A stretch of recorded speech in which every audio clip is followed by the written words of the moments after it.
আসসালামু আলাইকুম সম্মানিত ভিউয়ার্স, আপনারা অনেকেই টিন সার্টিফিকেট খুলেছিলেন খুব আশা ভরসা নিয়ে। এখন খুব তড়িঘড়ি লাগাচ্ছেন টিন সার্টিফিকেট বাতিল করার জন্য, তাই না? তো টিন সার্টিফিকেট বাতিল করার আগে টিন সার্টিফিকেট থাকলে যে কী ধরনের সুবিধা এবং কী ধরনের অসুবিধা হয় সেগুলি একটু শুনে নিন, তারপরে না হয় বাতিলের চেষ্টা করেন। তো চলুন, টিন সার্টিফিকেট থাকলে কী কী সুবিধা আপনি পাবেন সেগুলি আগে শুনি। নাম্বার 1, টিন সার্টিফিকেট থাকার প্রথম সুবিধা হচ্ছে যে আপনি ট্যাক্স প্রদানকারী হিসাবে নিবন্ধিত হবেন। আপনার ট্যাক্স প্রদানের ফলে যে টাকাটি সরকারের কোষাগারে জমা হবে সেই টাকা দিয়ে স্কুল, কলেজ, মসজিদ, মাদ্রাসা, রাস্তাঘাট বা জনগণের সুবিধার জন্য যা কিছু প্রয়োজন সব কিছুতেই কিন্তু আপনার এই ট্যাক্সের টাকার একটা অংশ থাকে, তাতে কিন্তু আপনিও অংশীদার হয়ে থাকলেন। নাম্বার 2, টিন সার্টিফিকেট সংগ্রহের মাধ্যমে আপনি গর্বিত করদাতা হবেন। এছাড়া টিন রেজিস্ট্রেশন নাম্বার থাকলে আপনার ব্যাংকে যে গচ্ছিত টাকা আছে সেই টাকার উপর আপনার কাছ থেকে 10% কর কাটবে।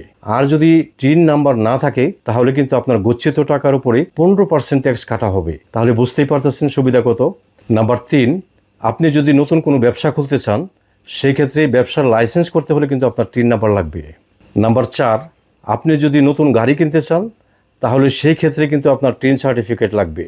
নাম্বার 5, আপনি যদি ব্যাংক থেকে কোনো ক্রেডিট কার্ড নিতে চান সেই ক্ষেত্রে কিন্তু আপনার টিন সার্টিফিকেট লাগবে। নাম্বার 5, আপনি যদি পৌরসভা বা সিটি কর্পোরেশনের ভিতরে কোনো জায়গা ক্রয় বা বিক্রয় করতে চান তাহলে কিন্তু অবশ্যই আপনার টিন সার্টিফিকেট লাগবে। নাম্বার 6, কোনো কোম্পানির শেয়ার হোল্ডার হতে চাইলে কিন্তু আপনার এই টিন সার্টিফিকেট লাগবে। নাম্বার 7, নির্বাচনী প্রার্থী হতে হলে আপনার কিন্তু অবশ্যই টিন সার্টিফিকেট লাগবে। নাম্বার 8, আইনজীবী, ইঞ্জিনিয়ার বা চিকিৎসক পেশায় নিয়োজিত যারা তাদের টিন সার্টিফিকেট লাগবে। নাম্বার 10, ব্যবসা সমিতির সদস্য হতে গেলে আপনার কিন্তু টিন সার্টিফিকেট লাগবে। নাম্বার 11, বিদেশ থেকে যদি কোনো জিনিস আমদানি বা রপ্তানি করতে চান সেই ক্ষেত্রে কিন্তু আপনার অবশ্যই টিন সার্টিফিকেট লাগবে।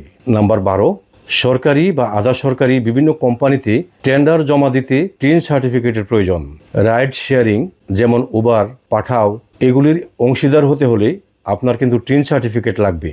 নাম্বার 14, অনলাইনে যারা ইনকাম করে যেমন ফেসবুক থেকে আয় করতে চায়, ইউটিউব থেকে আয় করতে চায় বা ফ্রিল্যান্সার যারা, তাদের ক্ষেত্রে কিন্তু অবশ্যই টিন সার্টিফিকেট লাগবে। এছাড়াও আরও অনেক সুবিধা রয়েছে, আর সুবিধার তুলনায় অসুবিধা কিন্তু খুবই কম। আমি একটু শোনাচ্ছি অসুবিধাগুলো কি। অসুবিধা নাম্বার 1, টিন সার্টিফিকেট থাকলে আপনার আয় থাকুক বা না থাকুক আপনাকে অবশ্যই রিটার্ন জমা দিতে হবে। সেই ক্ষেত্রে আপনি কিন্তু একটু চাপের মধ্যে থাকেন, এটা কিন্তু আপনার জন্য একটা অসুবিধা। অসুবিধা নাম্বার 2, যেহেতু আপনি অনলাইনে আপনার সমস্ত তথ্য রিটার্নের মধ্যে দিয়ে থাকেন তাহলে কিন্তু আপনার আর গোপনীয়তা রক্ষা হইল না। অর্থাৎ যেহেতু আপনি টিন নাম্বার দিয়ে লগ ইন করবেন, এই টিন নাম্বার দিয়ে লগ ইন করা মাত্রই কিন্তু আপনার যত তথ্য আছে সব তথ্য কিন্তু ওইখানে ইনপুট হয়ে যায়। অসুবিধা নাম্বার 3, জরিমানা এবং জটিলতা। আপনি যদি নির্ধারিত সময়ের মধ্যে রিটার্ন জমা দিতে না পারেন তাহলে কিন্তু আয়করের নির্দেশ অনুযায়ী আপনাকে জরিমানা দিতে হয়, অথবা আপনাকে নোটিশ পাঠানো হলে আপনি সশরীরে আবেদন নিয়ে আয়কর অফিসে উপস্থিত হতে হয়। এগুলি কিন্তু আপনার জন্য মারাত্মক একটি ঝামেলা এবং মানসিক চাপের মধ্যে থাকতে হয়। তাহলে আমি এতক্ষণ যে সুবিধা বললাম আর যে 3টা অসুবিধা বললাম, দেখা গেল অসুবিধার তুলনায় সুবিধাই বেশি। এখন আপনি সিদ্ধান্ত নেবেন টিন সার্টিফিকেট আপনি বাতিল করবেন না রেখে দিবেন। তো এই ছিল আমার ভিডিও। যদি আমার এই ভিডিওটি আপনাদের একটু হলেও উপকার আসে তাহলে অবশ্যই লাইক, কমেন্ট এবং শেয়ার করে দিবেন। সেই সাথে এই চ্যানেলটি সাবস্ক্রাইব করে আপনারা আমার সঙ্গে থাকবেন। আপনারা সকলেই ভালো থাকবেন। খুদা হাফেজ।